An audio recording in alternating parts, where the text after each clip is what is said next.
Meus irmãos, mais uma vez, bom dia. Agora um bom dia especial à classe em si. Que Deus nos abençoe na continuidade da exposição que temos feito do nosso padrão de fé, a Confissão de Fé de Westminster. Nós vamos estudar hoje o capítulo número 30, com a graça de Deus.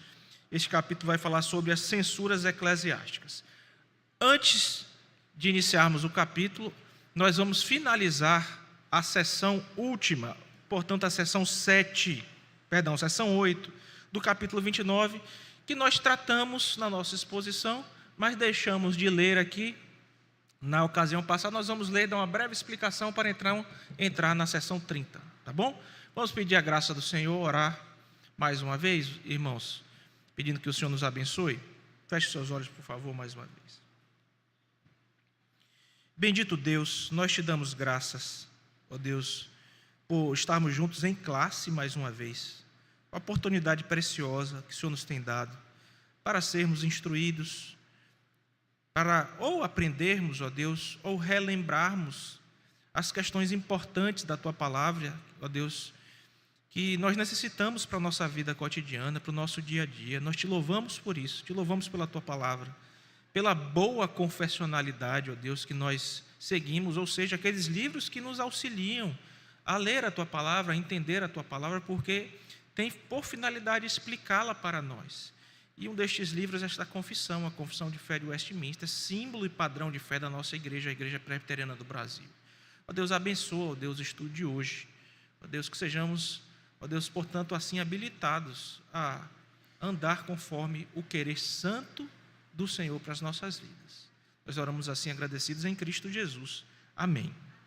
Irmãos, eu vou ler rapidamente aqui a sessão 8 do capítulo 29, tá bom? Que foi a sessão que a gente faltou ler, eu prometi para vocês que iria fazer isso nesta ocasião. E o capítulo 29, como os irmãos recordam, está abordando sobre a ceia do Senhor. Diz assim a sessão 8: ainda que os ignorantes e os ímpios recebam os elementos visíveis deste sacramento, ou seja, da ceia, não recebem a coisa por eles significada, mas pela sua indigna participação, tornam-se réus do corpo e do sangue do Senhor para sua própria condenação. Portanto, eles, como são indignos de gozar comunhão com o Senhor, são também indignos da sua mesa, e não podem, sem grande pecado contra Cristo, participar destes santos mistérios, nem a eles ser admitidos enquanto permanecem nesse estado. E aqui bem rapidamente a explicação, irmãos, para a gente é muito tranquila. Os irmãos vão de recordar que um dos textos majoritariamente lidos por nós é o texto de por ocasião das Santas Ceias, é o texto de 1 Coríntios, capítulo 11, versículo 23 e seguintes, onde Paulo, inclusive, explica a situação daqueles que estavam participando indignamente da mesa do Senhor. E chama ao dever do autoexame e fala, literalmente lá, que quem come e bebe sem discernir o corpo, come e bebe juízo para si. Ele diz mais: eis a razão porque há entre vós e não poucos que dormem, não é?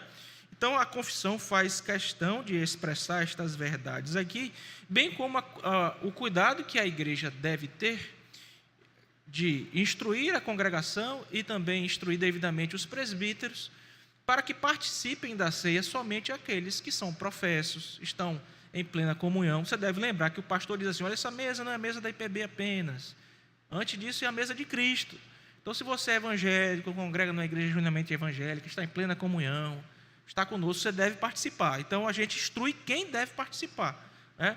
Não deve participar, obviamente, quem não atende, quem não é crente, não está em íntima comunhão, não faz parte da igreja evangélica, não deve participar, porque o presbítero não vai ter como saber ali na hora de servir se a pessoa está mentindo ou não, né? A pessoa foi instruída e está participando indignamente, aí é complicado. Nos visita, né? Está participando indignamente, diz que é membro da igreja evangélica, etc. E aí fica complicado. Aí ela, ao fazer isso, em vez de estar sendo abençoada, e a explicação que a confissão diz: olha, isso aqui é muito sério, né? É um sacramento, tornam-se réus do corpo e do sangue do Senhor para a sua própria condenação, porque são indignos de gozar comunhão com o Senhor, são indignos também da mesa. Certo, irmãos? Então, essa breve explicação dessa sessão 8, para então entrarmos no capítulo 30. 31, né? Alberto, é 30, meu irmão, 30. Por favor, Alberto. Alberto, tem uma questão aqui, meus irmãos. Algum dos diáconos está com o microfone?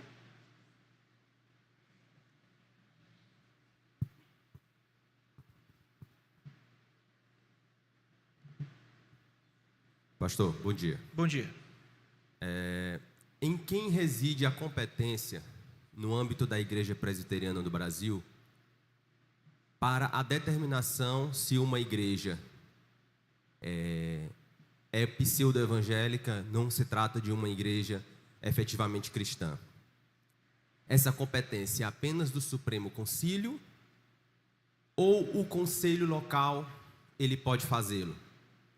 Porque me veio aqui na leitura deste texto a situação de uma pessoa estar numa igreja local, não uma igreja de âmbito nacional, ela ter sido batizada e gozar da ceia, de usufruir da ceia, deste momento solene.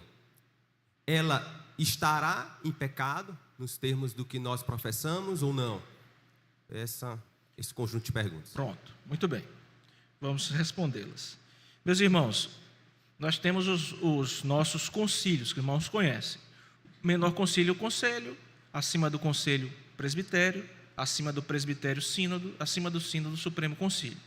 Então, explicando para a gente, nós temos o conselho da Igreja Presbiteriana da Pissarreira, temos outras igrejas aqui na nossa micro-região, que é o presbitério, tem os seus conselhos. O presbitério vai observar se estes conselhos são bíblicos, estão seguindo a nossa confessionalidade, vão organizar. Acima disso, os presbitérios. Então, aqui no Piauí, a gente tem 3 presbitérios. O Sínodo do Piauí vai jurisdicioná-los, justamente para ver se os presbitérios estão fazendo o que devem fazer nos respectivos conselhos. E acima dos sínodos está o Supremo Concílio. O Supremo Concílio que é um nome chique, pomposo assim, para a nossa Assembleia Geral, Assembleia Geral da IPB. Então, nessa Assembleia Geral, são discutidas todas as questões que se relacionam ao âmbito nacional da nossa igreja. De forma resumida e simplificando, seria isso. Então, quem é que tem autoridade para lidar com uma denominação, por assim dizer, que seja herética, né? Uma denominação que seja herética? É o Supremo Concílio da Igreja Presbiteriana do Brasil.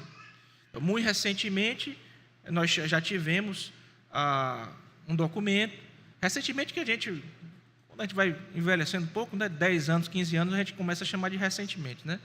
Então, a denominação já diz que, olha, tais igrejas de cunho neopentecostal,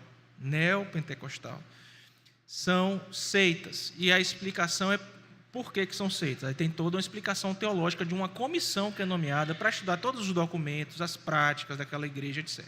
Então, isso é feito. Com relação a realidades pontuais, locais, então vamos dizer que tem uma igreja pequenininha aqui no Piauí que é complicada. Qual é a igreja nacional? Não vai avaliar uma igreja pequena local no Piauí. Então, cabe a responsabilidade, no caso de uma igreja pequena local, do conselho avaliar quais são as práticas, no que se crê, etc. Normalmente, irmão Alberto, uma igreja de cunho pentecostal, nós reconhecemos como igreja pentecostal, certo? Agora a gente vai, no caso de batismo, né? A pessoa vai vir para batizar ou participar da ceia, a gente tem que ver se foi um batismo realizado por um homem, por um pastor, que igreja é essa, a gente vai analisar. O mesmo se dá com relação à participação na ceia. A instrução tem que ser feita claramente para que aquele membro que está chegando aqui, ele entenda que só deve participar se for um membro de uma igreja genuinamente evangélica. E o que é uma igreja genuinamente evangélica para nós? É aquelas que possuem as marcas da Reforma Protestante. Vamos lidar com uma das marcas agora, e com isso a gente já toma uma introdução para o nosso assunto. Pregação correta da palavra, fiel administração dos sacramentos e disciplina, né? A disciplina eclesiástica, as censuras eclesiásticas que nós vamos estudar no nosso capítulo. Então, numa igreja local, o conselho vai ter que lidar com isso. Se essa igreja estiver com lado uma denominação maior, esse assunto vai ter que ser tratado pelo Supremo Concílio da Igreja Presbiteriana do Brasil. Tá bom? Então, basicamente é assim. Obviamente que cada caso pode ter nuances específicas, e aí isso vai entrar nas especificidades próprias do tratamento que ou o concílio, ou o conselho, ou o conselho, né, ou o concílio maior vai ter que lidar. Certo? Muito bem, irmãos? Respondeu, Alberto? Muito bem. Então vamos lá para das censuras eclesiásticas. É a nossa lição de hoje.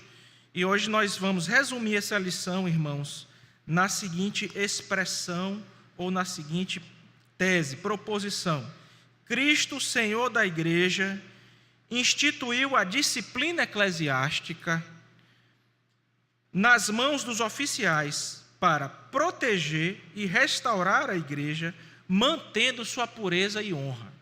Então, Cristo, Senhor da igreja, instituiu a disciplina eclesiástica e dotou aos oficiais para que eles protejam e restaurem a igreja, mantendo sua pureza e honra. Então veja que questão importante, não é? Que questão importante esta marca, uma das marcas de uma igreja verdadeira, que é a disciplina eclesiástica, estudada aqui na confissão neste capítulo, aí sob o título Censuras Eclesiásticas. Nós vamos ler um texto da Palavra de Deus. Eu convido você a abrir a sua Bíblia,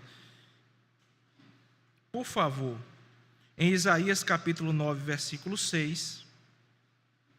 Este vai ser, inclusive, o nosso texto que vai ser lido no fechamento da escola dominical, Isaías 9, 6.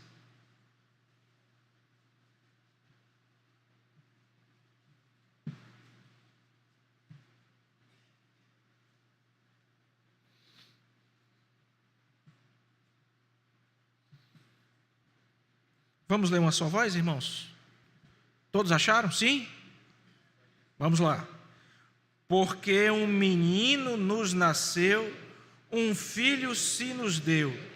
O governo está sobre os seus ombros, e o seu nome será Maravilhoso Conselheiro, Deus Forte, Pai da Eternidade, Príncipe da Paz. Amém. Já oramos, irmãos. Meus queridos irmãos, esse versículo deixa muito claro que o governo de tudo, de todas as coisas, está sobre o Rei dos Reis, do Senhor dos Senhores, que nos foi apresentado muito claramente na exposição que nós tivemos a oportunidade de receber do Evangelho de Mateus, feita aqui pelo pastor Alex, e no finalzinho eu cheguei aí para colaborar em algumas ocasiões. Cristo é o Rei esperado, o Rei prometido, o Rei que chegou, que governa sobre todas as coisas e governa também sobre a igreja. Recentemente eu conversava com o reverendo Marcos Rogério, algumas questões relacionadas à teologia do Novo Testamento, e é tão bonito a gente ler Apocalipse e perceber ali nos capítulos 4 e 5, que quando o Senhor Jesus ascende aos céus, ele assunta aos céus, ele chega lá e Apocalipse vai ilustrar com aquela cena maravilhosa que Deus está sentado no trono e tem um rolo selado com 7 selos, um livro selado com 7 selos das mãos, e aí João, né, é habilitado a receber esta revelação, até essa visão, e é perguntado lá na corte celestial que quem era digno de abrir o livro e desatar os selos.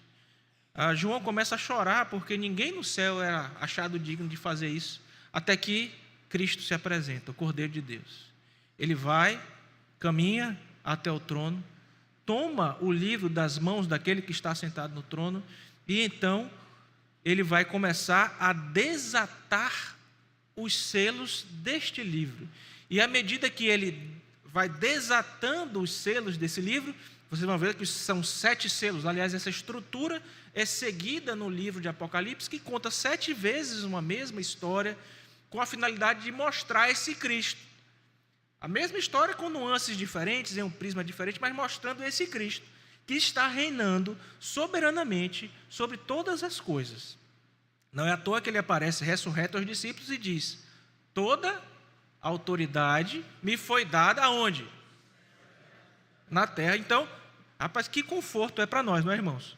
Esse Cristo que tem todo o poder, toda a autoridade que está reinando. Então, é este Cristo que reina, que é evocado inicialmente. Esse que tem o governo sobre os seus ombros, que é evocado na parte inicial, na seção 1 aqui da nossa confissão, nesse capítulo número 30. Veja aí, por favor, o que é que diz a seção 1, você pode ver aí no grupo da igreja, não sei se o diácono Jeremias já colocou, já fez isso, meu irmão? Já colocou por lá. Dá uma olhada no que diz a seção 1. O Senhor Jesus, como rei e cabeça da sua igreja, nela instituiu um governo nas mãos dos oficiais dela, governo distinto da magistratura civil. Só nessa seção 1, nós já temos presbítero Salles, diácono Raimundo, nós temos aqui lições importantíssimas.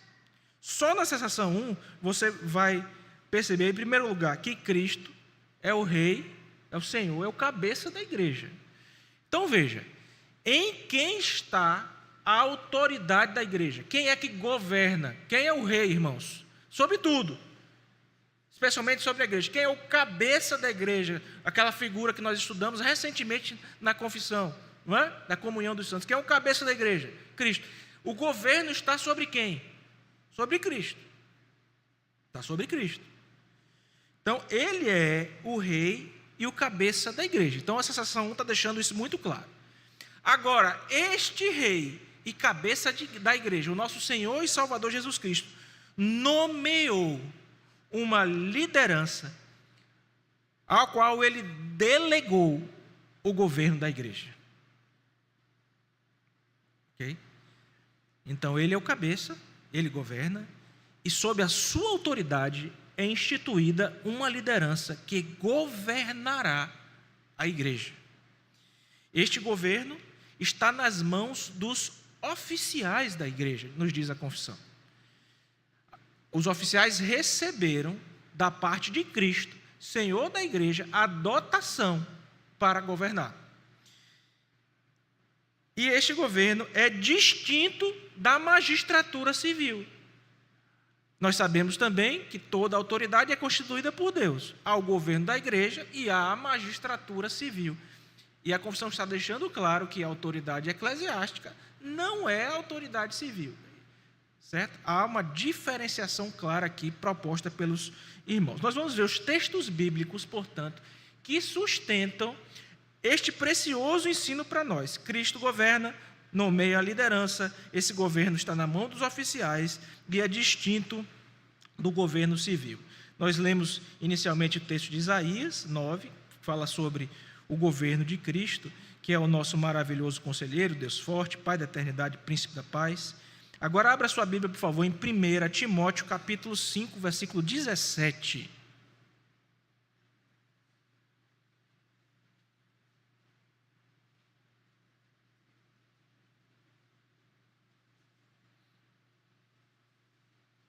Diz assim a palavra de Deus: devem ser considerados merecedores de dobrados honorários os presbíteros que presidem bem, com especialidade os que se afadigam na palavra e no ensino. Então, vocês conhecem bem, meus irmãos, a divisão bíblica de presbíteros. Nós temos os pastores, que são presbíteros também, e temos os presbíteros regentes, ou seja, ambos são presbíteros, uns estão ligados especialmente à docência, são chamados ministros da palavra e dos sacramentos, estes têm estudo teológico, se capacitaram para tal. E os demais presbíteros, também são pastores do rebanho, estão mais vinculados ao governo em si da igreja, são os presbíteros regentes.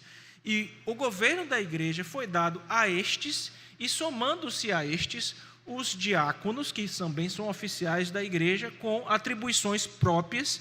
Nós já lidamos com isso diversas vezes aqui no ensino da igreja, responsáveis pelos serviços, pelo bom andamento do culto, pelas práticas da misericórdia, do auxílio, que são os nossos irmãos diáconos. Esse texto em si, o texto de 1 Timóteo 5,17, nos diz que devem ser merecedores de dobrados honorários. Estão falando aqui de de sustento dos pastores que presidem. Eu quero destacar aqui esse elemento presidem, né? Que está onde está a referência do governo, irmãos, do governo. São os pastores, são os ministros da palavra e dos sacramentos que presidem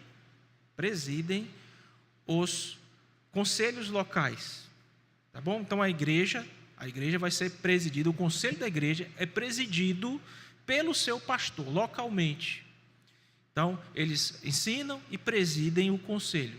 É a liderança da igreja colocada ali colegiadamente sobre o concílio, mas esse concílio ele é presidido, ele é dirigido pelo pastor da igreja. E estes pastores devem ser merecedores de dobrados honorários, porque se afatigam na palavra e no ensino. Agora abra sua Bíblia, por favor, em 1 Tessalonicenses, capítulo 5, versículo 12. Estamos vendo aqui que Cristo tinha um governo sob os ombros e que agora ele nomeia uma liderança. Vimos aqui presbíteros, mencionamos os diáconos. Estes homens governam e ensinam a igreja, presidem, a palavra presidir claramente aqui, 1 Timóteo 5,17, agora 1 Tessalonicenses 5,12, que diz assim: agora vos rogamos, irmãos, que acateis com apreço os que trabalham entre vós e vos, o quê? Presidem no Senhor e vos admoestem. Todo mundo aqui lembra do dia que foi avaliado no conselho da igreja para se tornar membro? Todo mundo lembra? É um momento marcante mesmo, né? Dificilmente a gente esquece. Eu lembro a gente ficava, né? Jovenzinho, ficava teimoroso. O que é que os presbíteros vão perguntar? Aí normalmente tinha uns presbíteros mais assim, sérios, né?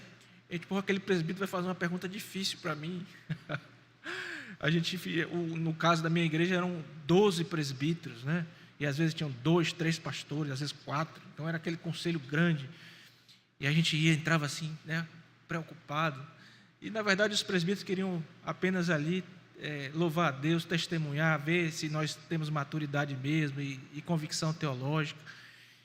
Eu tenho certeza que você lembra. E uma das questões que você é perguntado quando você está lá, nessa ocasião em que você é recebido na igreja, é se você reconhece aqueles homens que estão ali na sua frente como autoridade de Deus sobre a sua vida. Você é lembrado ali naquela ocasião que a sua vida, a partir daquele momento, está professando a Cristo como Senhor e Salvador da sua vida, porque muito mais do que entrar na igreja, você está professando a Cristo como seu Senhor, é a coisa mais importante. Então você vai se submeter à palavra de Deus e aos homens que recebem, à luz do que nós estamos acabando de ver aqui na palavra, a autoridade para pastorear a sua vida. Você faz o compromisso de dizer: eu não vou viver mais de acordo com o meu querer, com a minha agenda. Eu vou andar de acordo com o querer de Cristo, com a agenda de Cristo. E os homens que Cristo colocou para cuidar de mim, pastorear minha vida, são aqueles. E que você deve, portanto, respeito e obediência às autoridades constituídas desde que? Alguém lembra o que é que eu desde que? Como? Permaneçam fiéis à palavra de Deus. Por quê, irmãos? Porque a autoridade dos presbíteros não reside neles mesmos, mas no Cristo que os enviou e na sua palavra. São ministros de Cristo, ministros da palavra, e por assim serem, devem ser honrados, respeitados e obedecidos, porque representam a Cristo no governo da igreja. Então, isso faz toda a diferença para nós. Toda a diferença. É assim que nós devemos olhar para aqueles que nos presidem, que nos governam, para as autoridades eclesiásticas. Ok, irmãos? Então, aqui deixa muito claro essa questão. Agora, volte algumas páginas lá no Novo Testamento ainda, e abra sua Bíblia, por favor, em Atos dos Apóstolos, capítulo 20, versículo 17.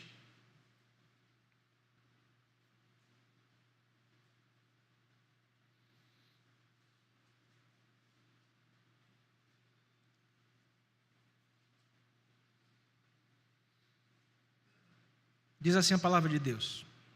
Atos 20, 17. De Mileto mandou a Éfeso chamar os presbíteros da igreja. Atendei por vós, agora vai para o versículo 28, 17 primeiro. De Mileto mandou a Éfeso chamar os presbíteros da igreja. Agora vai para o versículo 28.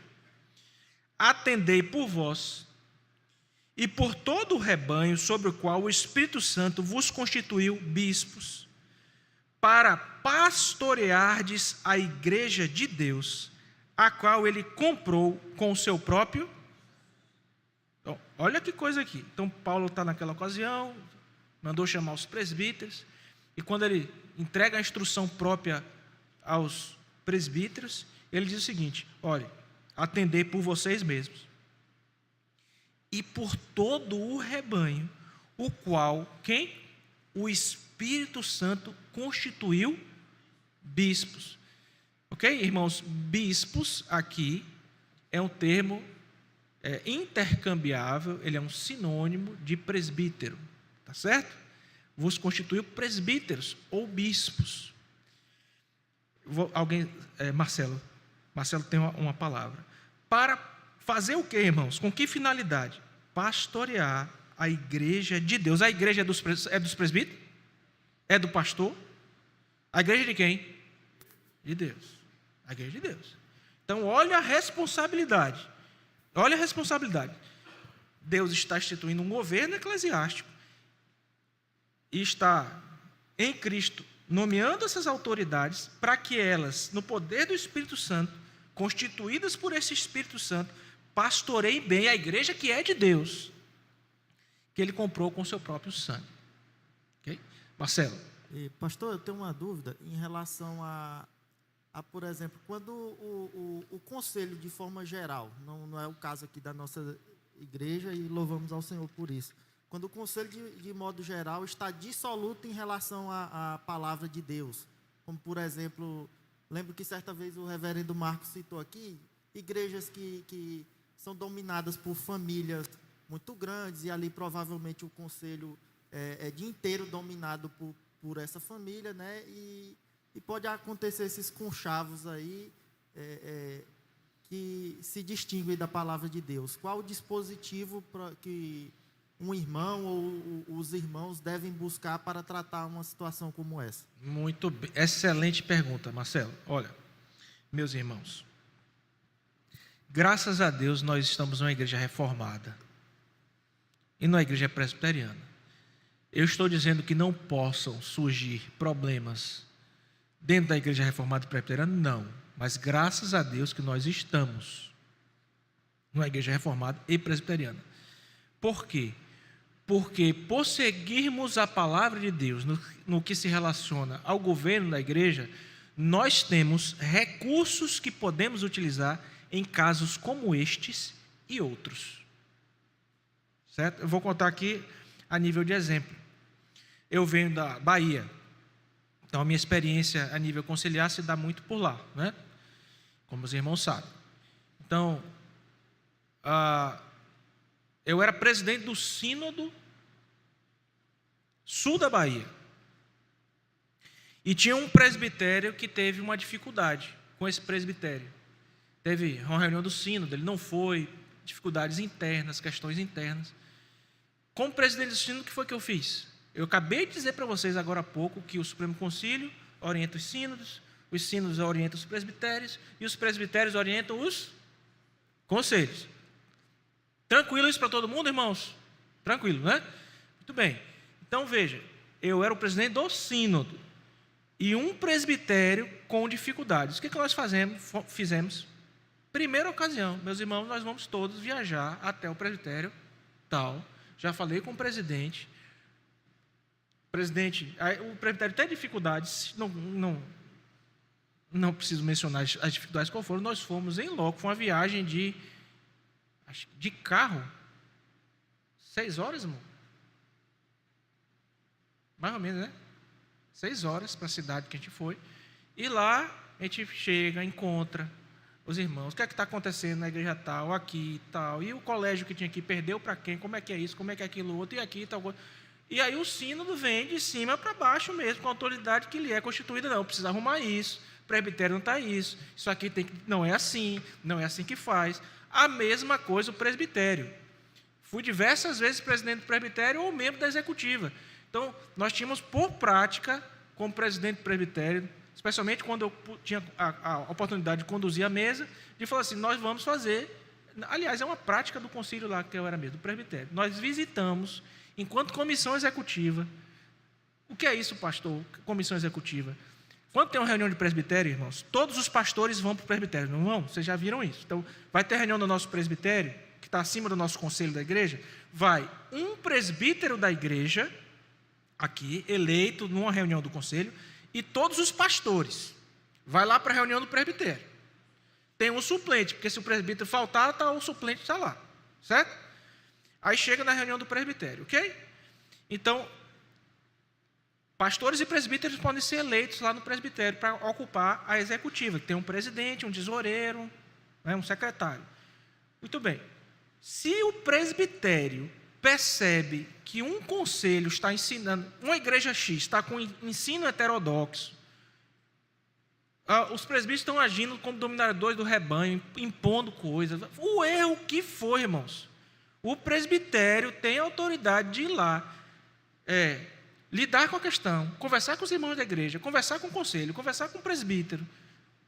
Em última instância, o governo da igreja local é do conselho local. Mas se o conselho não está funcionando, o presbitério vai entrar com documento, vai tomar os passos necessários que estão na Constituição para resolver o problema.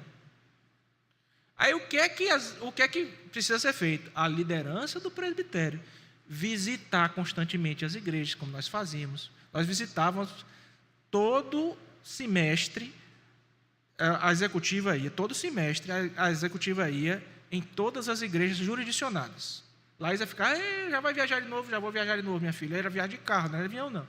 Pegava as estradas, porque o presbitério grande, e íamos viajar para visitar o conselho X. E aí, irmãos, como é que estão as coisas e tal, pregava e tal, almoçava por lá, com o conselho e com os irmãos da igreja. E aí, irmãos, como é que está com os irmãos da igreja? Tudo bem por aqui, meus irmãos? Normalmente os irmãos da igreja aí, está tudo bem, pastor. Onde tinha problema, você já percebia de cara. Também. Então é assim que a igreja lida com isso. Tá? Então isso é uma segurança para a igreja, não é? Se você tem um padrão de fé, uma confissão, você sai daqui, vamos dizer que você precisa mudar, e foi para Cabrobró, certo?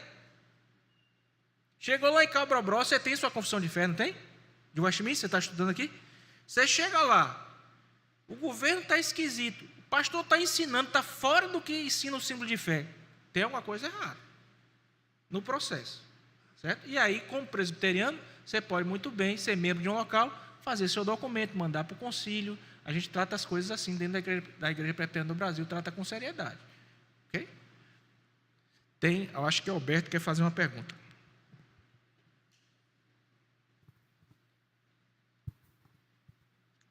Não, pastor, eu só queria comentar em relação a exatamente isso, né? Tipo, muitas pessoas vêm de igrejas, por exemplo, eu vim de uma igreja com um modelo de governo totalmente diferente.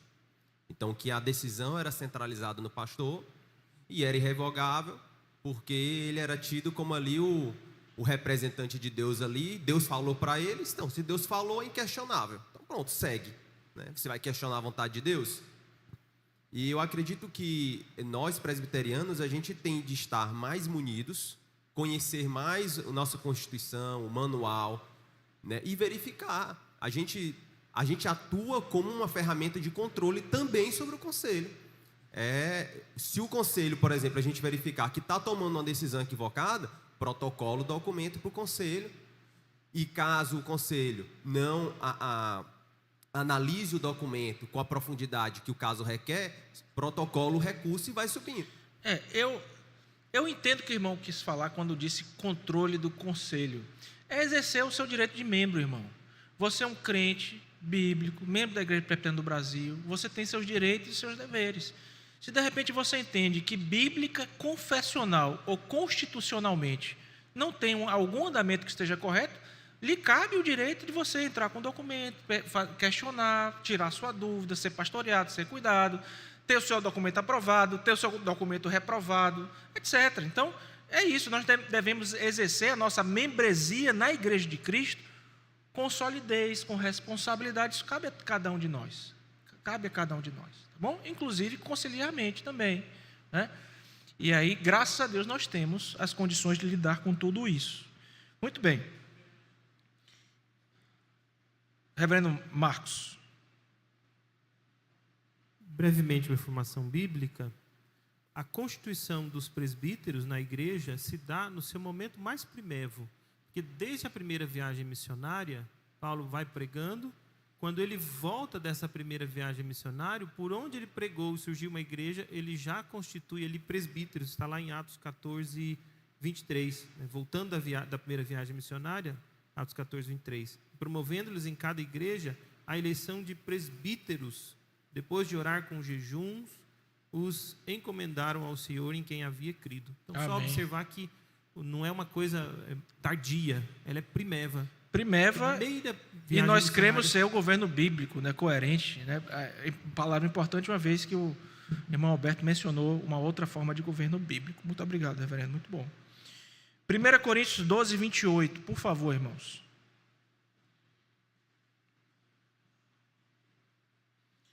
Um texto que nós já conhecemos. Os irmãos recordam também que já esse é um ensino rotineiro, comum. Recentemente nós passamos por eleição de presbíteros, onde tivemos que passar aí alguns meses ensinando a igreja antes dessa eleição.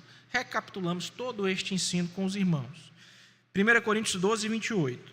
A uns estabeleceu Deus na igreja, primeiramente apóstolos, em segundo lugar profetas, em terceiro lugar mestres, depois operadores de milagres, depois dons de curar, socorros, governos.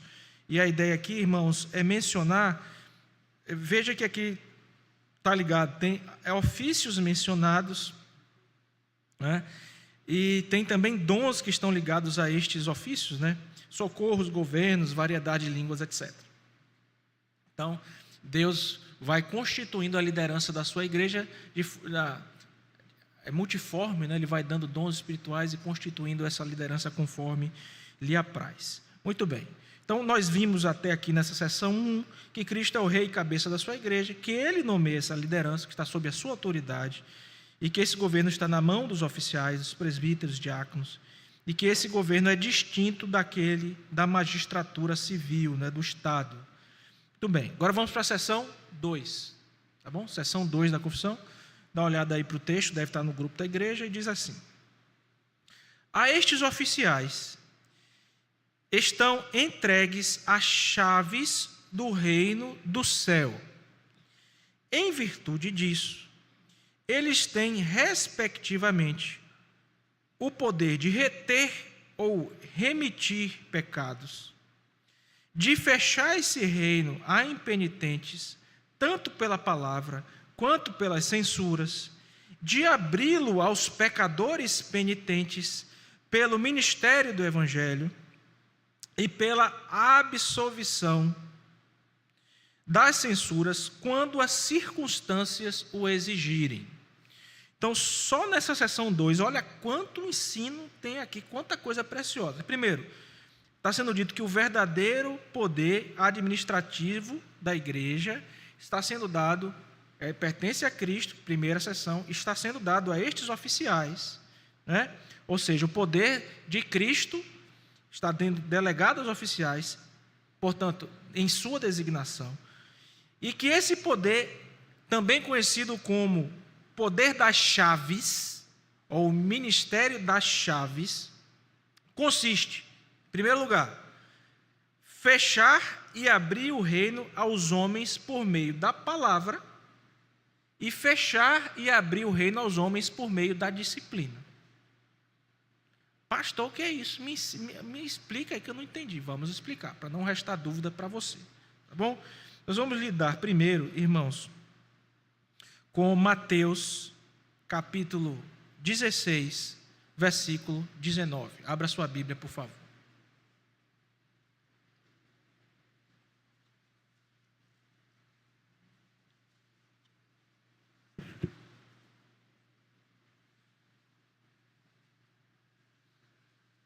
Vocês devamente lembram da ocasião em que Pedro lidou com uma pergunta que o nosso bendito Redentor fez para ele. Veja aí no capítulo 16 de Mateus. Nós não vamos, irmãos, gastar tempo aqui explicando todo esse texto, por questão de priorizar o nosso assunto, mas até porque ele foi exposto recentemente. Então, indo Jesus para, veja o versículo 13, né? Indo Jesus para os lados de Cesareia de Filipe, perguntou aos seus discípulos: quem diz o povo ser o filho do homem? E eles responderam: uns dizem João Batista, outros Elias, e outros Jeremias, ou alguns dos profetas. Mas vós, continuou ele, quem dizeis que sou? Respondendo Simão Pedro, disse: tu és o Cristo, o Filho de Deus vivo. Então Jesus lhe afirmou: bem-aventurado és, Simão Barjonas, porque não foi carne e sangue que tu revelaram, mas meu Pai que está nos céus. Respondeu-lhe Pedro: dos estranhos, Jesus lhe disse, perdão, eu pulei aqui, irmãos, eu voltei, 19,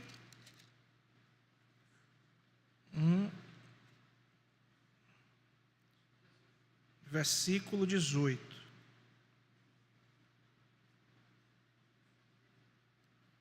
16, irmãos. Minha página passou e eu estou aqui. 18.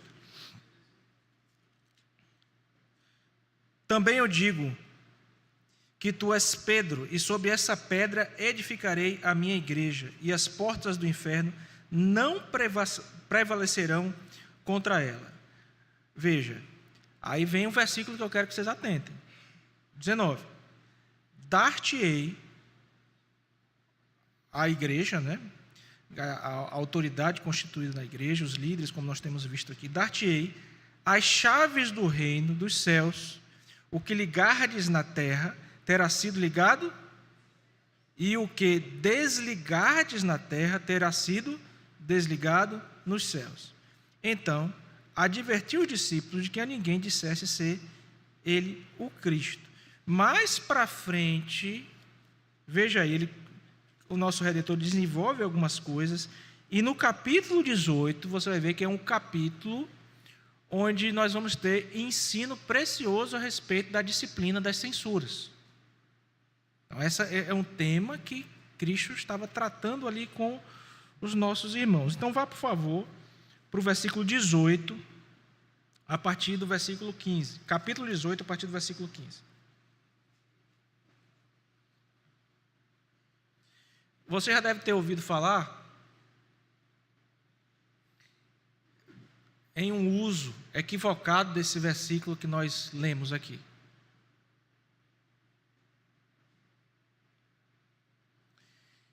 Vamos aqui orar, irmão, vamos ligar aqui na terra,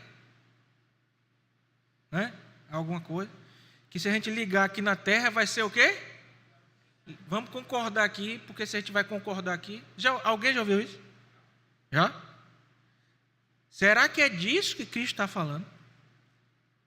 Será que o ministério das chaves é isso? Não é, irmãos. Não é. Certo? Vamos esclarecer o que é, então? Vamos lá para o versículo de número 15 do capítulo 18. Presta atenção, por favor. Se teu irmão pecar contra ti, vai arguí-lo entre ti e ele só. Primeiro passo aqui. O irmão pecou com você. O que é que você precisa? O irmão pecou contra você. Veja, pecou mesmo, não pecou? Se na sua cabeça pecou, o que é que você tem que fazer? E falar com ele. Pode ser que até ele te esclareça que ele não pecou. Tá certo? Irmão, como é que crente resolve um problema com o outro? Seu irmão pecou contra ti, vai fazer o quê? Vai até ele conversar. Vai até ele conversar. É impressionante, irmãos, como infelizmente às vezes os crentes não gostam disso. Como é que você... Veja, você é membro da igreja, né? A gente falou agora há pouco, né?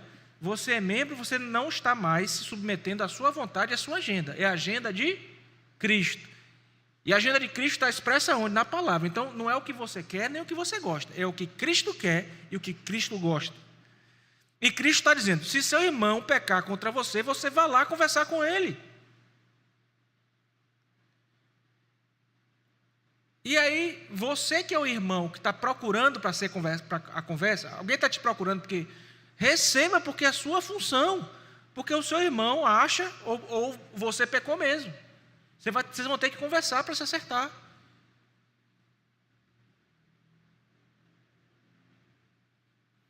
Eu sou dessa prática, irmãos. Eu sou dessa prática. E pode ser com um colega de ministério, com um pastor, com quem for. Cansei de bater na casa de colega, pastor. Irmão, o que é isso? O que foi? Isso, isso e isso. E é assim que nós precisamos ser, irmãos. Precisamos lidar dessa forma com os nossos irmãos. Agora, este foi o primeiro passo. Aí vamos dizer que nesse primeiro passo, resolveu. Olha que bênção. Ô, meu irmão, foi mesmo, meu irmão, eu fiz isso aqui, me perdoe. Aí se o irmão não quiser perdoar, quem é que está errado? O irmão, como é que ele procura o outro para conversar, o outro pede desculpa, me perdoe, e o irmão não perdoa? Está errado. Então, procurou. Pode ter um final feliz, não pode? Um perdoar o outro ali, lidar com a coisa certa. Agora, procurou não resolver a questão, não houve perdão. O que é que vai precisar ser feito? Vamos ver aqui. Se teu irmão pecar contra ti, vai arguí-lo entre ti e ele só. Se ele te ouvir, ganhaste a teu irmão. Graças a Deus. Exato, né? Minha esposa está dizendo uma coisa aqui, né? Porque assim, ó, pecou, seu irmão pecou contra você, isso não é dar conta de ninguém, do seu vizinho, do seu melhor amigo, da sua esposa, do seu marido. Vai lidar com ele. Vai lidar com ele. Não é para ficar falando para o lado. Vai no irmão. Por quê? Porque se você fala para o lado, daqui a pouco você chega lá, certo? E é demovido da ideia que ele não pecou nada, mas aí você já saiu falando mal do irmão para todo mundo. E aí quem é que está errado nisso aí? Você. Aí vai ser a vez dele chegar, meu irmão, eu estou te procurando aqui, cumprindo Mateus 18, você pecou contra mim. Antes de falar comigo, você saiu para ir falando todo mundo. E quando você chegou aqui para falar comigo, você viu que você estava errado. Agora, por favor, volte em todo mundo que você falou e desfaça. Você já viu o trabalho que você vai ter? Já viu o trabalho que você vai ter? O sofrimento que você está causando para o seu irmão. O desagrado a Deus, porque Deus não quer que a gente viva. Ó, como é bom e agradável viverem unidos os irmãos. E as figuras ali de Cristo no Salmo, né? E ali, nessa união, Deus ordena a sua bênção e a vida para sempre, final do Salmo. Certo?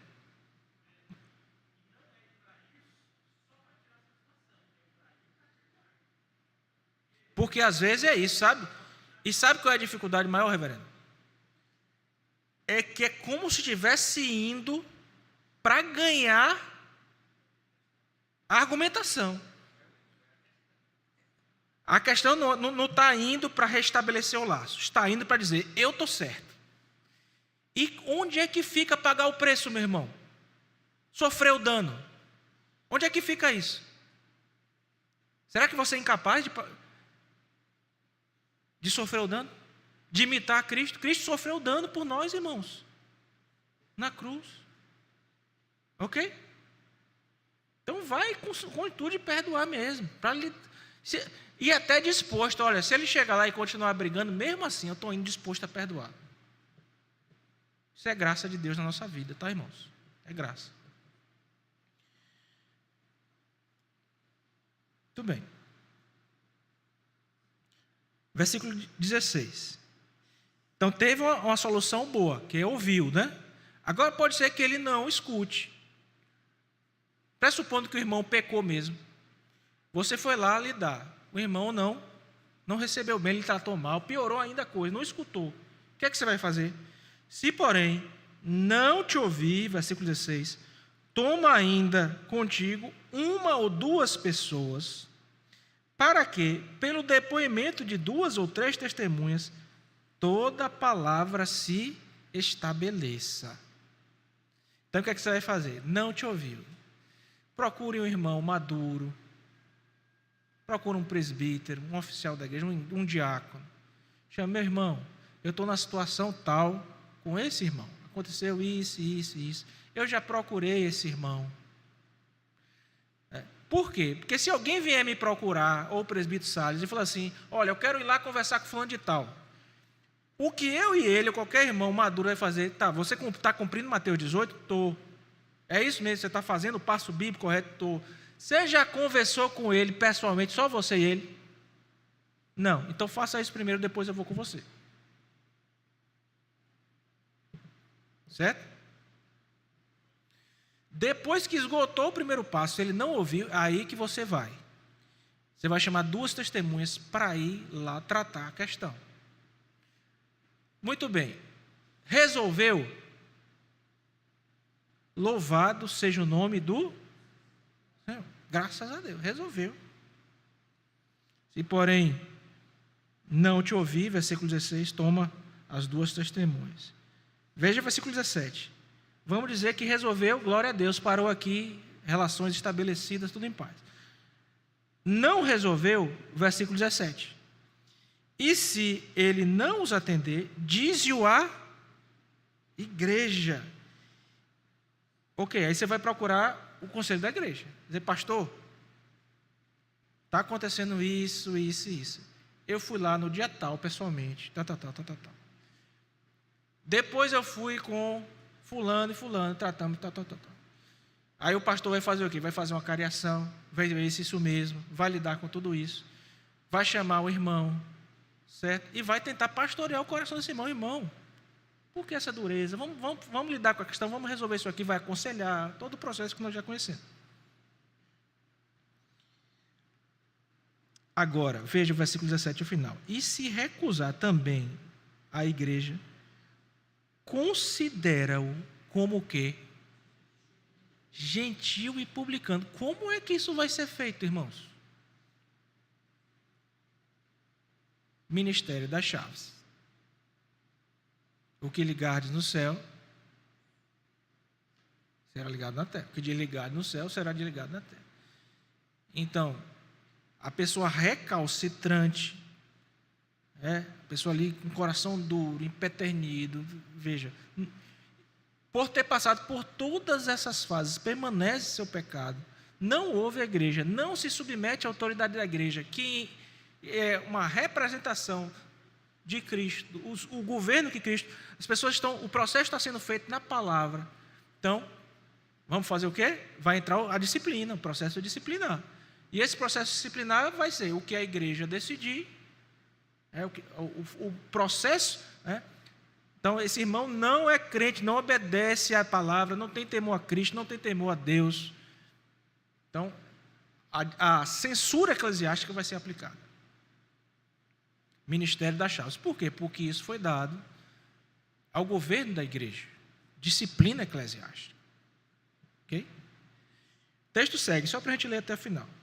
E se não os atender, diz à igreja, e se recusar também a ouvir também a igreja, entenda a igreja aqui como o pastor da igreja, tratará isso no conselho da igreja. Em verdade vos digo que tudo o que ligardes na terra, olha ao ministério da chave sendo explicado aqui, será ligado nos, versículo 18, céus. E tudo o que desligardes na terra, terá sido desligado nos É verdade também vos digo que... E aí ele continua. Ok. Então, este é o processo, irmãos, que tem que ser feito com todo cuidado, com maturidade, etc. Tá bom? Tem uma pergunta aqui à frente?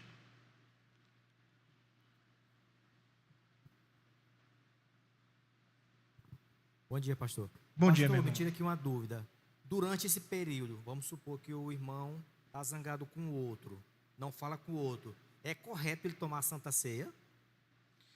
O pastor explicou agora recentemente que nestes casos, de entrega de oferta, etc., é uma ocasião bem recente mesmo, que esse irmão tem que procurar, né, procurar outro irmão para restaurar os laços antes que ele entregue a sua oferta, que ele esteja na comunhão dos santos. Tá? Então, o correto é que ele procure o mais rápido possível e restabeleça o vínculo com o seu irmão, assim como foi recapitulado para a gente em uma ocasião bem recente, pelo nosso pastor.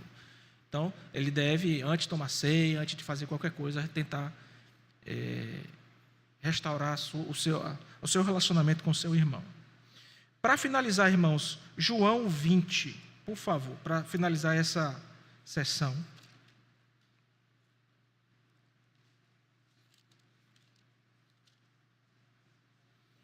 Nós vamos ler dos versículos 21 a 23.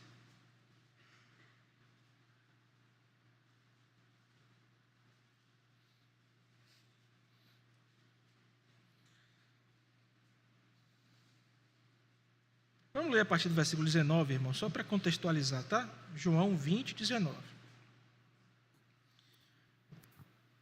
Nossa edição aqui, ao meio da revista e atualizada, diz: Jesus aparece aos discípulos. Ao cair da tarde daquele dia, o primeiro da semana, portanto o domingo, trancadas as portas da casa onde estavam os discípulos, com medo dos judeus, veio Jesus, pôs-se no meio e disse-lhes: Paz seja convosco. E dizendo isto, lhe mostrou as mãos e o lado. Alegraram-se, portanto, os discípulos ao verem o Senhor. Disse-lhes, pois, Jesus outra vez: Paz seja convosco. Assim como o Pai me enviou, eu também vos envio. E, havendo dito isto, soprou sobre eles e disse-lhes: Recebei o Espírito Santo. Se de alguns perdoardes os pecados, são-lhes perdoados. E se lhes retiverdes, são retidos. Ok? Ele está falando isso inicialmente com o colegiado apostólico, do qual os presbíteros são devidamente os sucessores. Tá bom? Então, para ficar bem claro as questões aí do Ministério das Chaves, tratados aqui nessa sessão de número 2, eu ainda quero, irmãos, ver se a gente consegue tratar a sessão 3 pelo menos, tá? Então vou tentar ver se a gente consegue ainda, se bem que já são 10h30, vamos ver o que a gente pode adiantar. Marcelo tem uma dúvida aqui, Giovanni, por favor.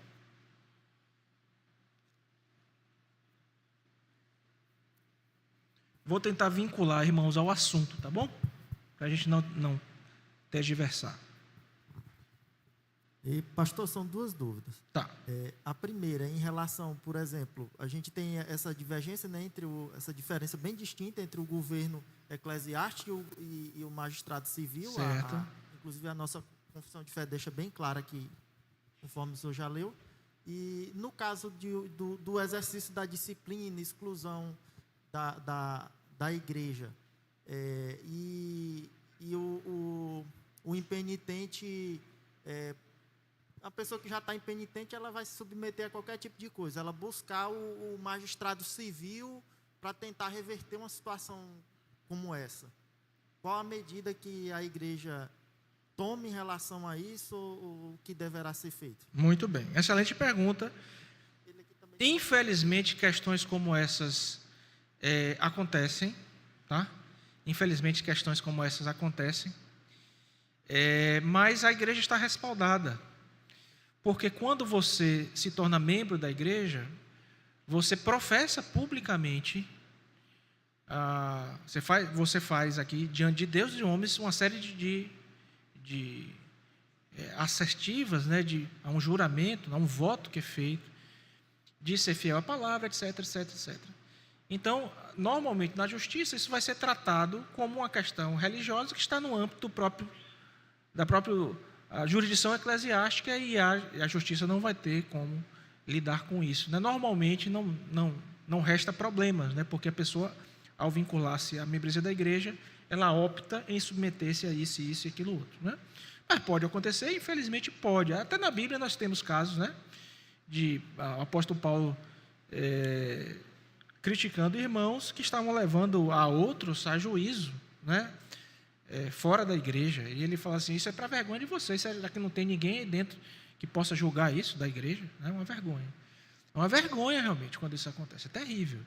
Já houveram casos, mas eu acho que, graças a Deus, nós podemos ficar tranquilos, assim, a segurança para que não tenha medo de tomar nenhum tipo de decisão com impenitentes, recalcitrantes que entram na igreja e saem porque não eram dos nossos. É porque não amam e não temem a Cristo Jesus. No caso de exclusão, que é a pior pena eclesiástica que pode existir, né? Não sei se respondeu, Marcelo. Sim? Ali ao lado também, por favor. Bom dia. Bom dia. A pergunta é um pouco parecida com a do Marcelo. No caso de um pecado que envolve crime, né? Assim, como seria tratado a igreja assim, o prazo, por exemplo, de tempo, né, para tentar reconciliar aquele irmão, levar ele ao arrependimento? Veja. E também se por exemplo, aquele membro que foi chamado, né, para ser uma testemunha ali para conversar com aquele irmão, ele ter responsabilidade civil. No caso dele ser uma pessoa que foi excluída da igreja, ele tem a obrigação de denunciá-lo?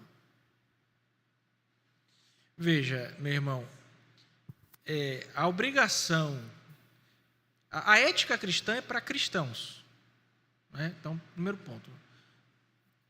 Nós, como membros da igreja, temos uma série de direitos e deveres. Cessam esses direitos e deveres no momento que a gente não ou sai voluntariamente, nós somos instruídos isso também na profissão de fé, ou somos excluídos por disciplina. Eu espero que nunca seja o caso de nenhum de nós, sermos excluídos da igreja por disciplina.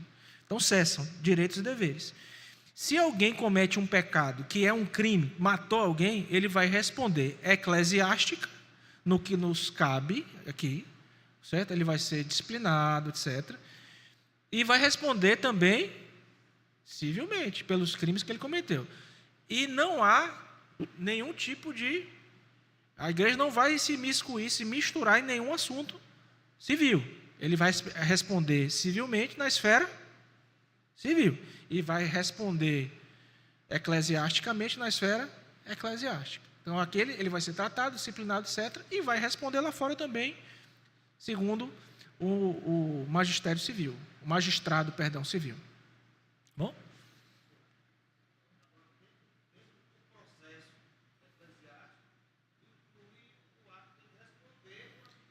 Sim, ok? Obviamente que, eclesiasticamente, a gente leva em consideração que ele comete um crime. É que ele tem que responder diante da autoridade o quê? Civil, o que é que ele fez. Nós levamos isso em consideração, mas a pena, tal, isso tudo, quem vai lidar é a autoridade própria, também constituída por Deus para esse propósito, para esse mistério. Okay? Mais alguma pergunta, irmãos? Lá atrás, vamos fazer essa última pergunta para encerrarmos.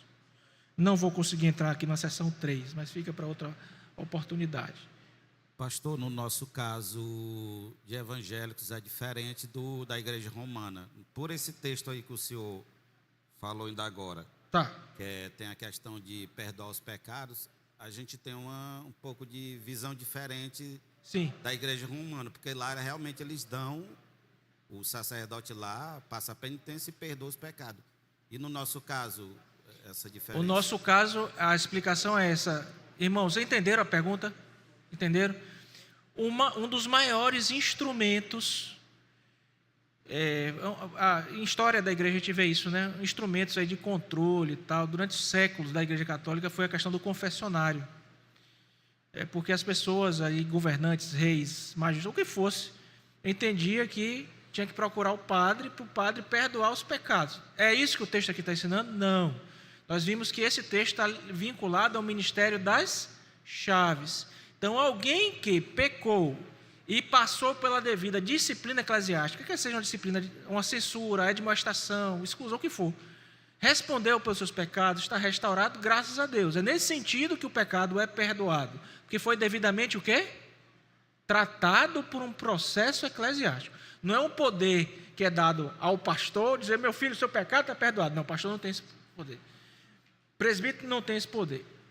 Certo? O conselho da igreja, né, os presbíteros têm esse ministério como colegiado por meio de um processo instalado. Processo o quê? Disciplinar.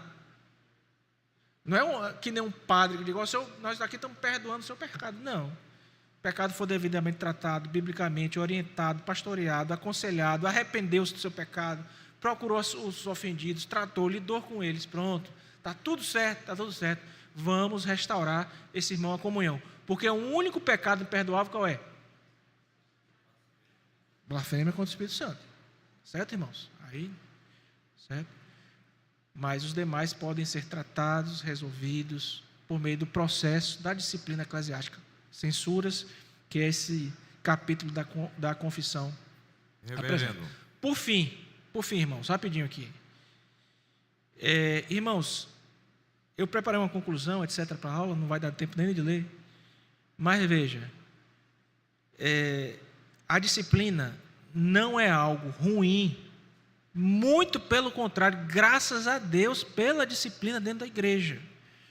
É o cuidado pastoral do nosso Rei, do nosso Senhor, de Cristo, sobre o seu povo, tratando os seus pecados, santificando-os. Quando a gente for para o texto de Hebreus, que vai falar sobre disciplina, vai dizer que realmente com efeito no início é muito difícil, traz sofrimento, mas no fim, lá no final, ela faz o quê, irmãos? Nos restaura, nos abençoa. Aliás, nós iniciamos aqui dizendo que a sessão tem por título Cristo, Senhor da Igreja, institui a disciplina eclesiástica, dota os oficiais com a responsabilidade de exercê-la para proteger, restaurar a comunidade. Então, Cristo nos protege, nos restaura quando nós nos arrependemos e mantém a pureza e a honra da igreja. Nós vamos ver nas próximas sessões que o pecado agride a Deus e que a pureza e honra de Cristo no seu evangelho devem ser mantidos. Alguém, eu não identifiquei quem foi que pediu para falar por último. Sou eu. É interessante que essa disciplina eclesiástica que nós estamos vendo aí, ele não só se aplica, digamos assim, já no início de nós aceitarmos como igreja um irmão que vem de fora, digamos assim. Se ele tem algum problema não resolvido, digamos, na esfera relacional, etc, etc, tal, meu irmão, você tem que atentar para esse problema que você já tem. Você não pode trazer, né? Certamente. Então, antes de nós aceitarmos, antes dos presbíteros fazendo a sua entrevista, digamos assim, com a pessoa que vai entrar em comunhão, ele vai ver esses elementos que estejam, digamos assim, desajustados na vida da pessoa. Nós temos, meu irmão, uma prática que é muito, graças a Deus, né? Uma prática muito salutar. Deixa eu ver se eu acho aqui. Recentemente o pastor Herardo até me pediu. Recentemente estamos ouvindo, ainda temos que ouvir muitos, né, presbítero? Quantas pessoas precisamos ouvir ainda? 15. Aí o cidadão está sendo ouvido ali, graças a Deus, ficamos sempre alegres. Qual é o seu nome, sua data de nascimento, seu endereço completo? Aí perguntamos, né? Tudo isso para ele, as perguntas iniciais. Qual é o seu trabalho? Você é casado? Tem filhos? Qual é o nome do seu cônjuge? Qual é a sua profissão? Trabalha? Seu horário de trabalho? Qual é o seu grau de instrução? Você é maçom?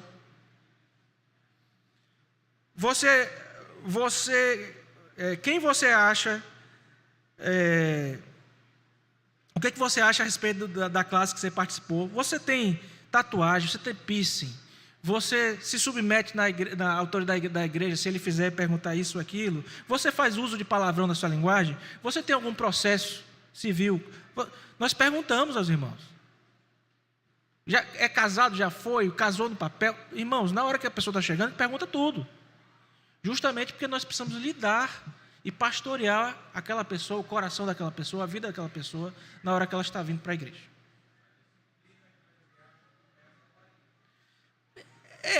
Eu não chamaria de disciplina, mas é um processo de pastoreio, de cuidado, porque a disciplina, em último sentido, é um processo de cuidado, de pastoreio sobre a vida da pessoa.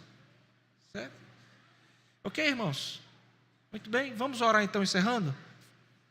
Bendito Deus, nós te damos graças, ó Deus, pela manhã proveitosa de aprendizado na tua presença, Senhor.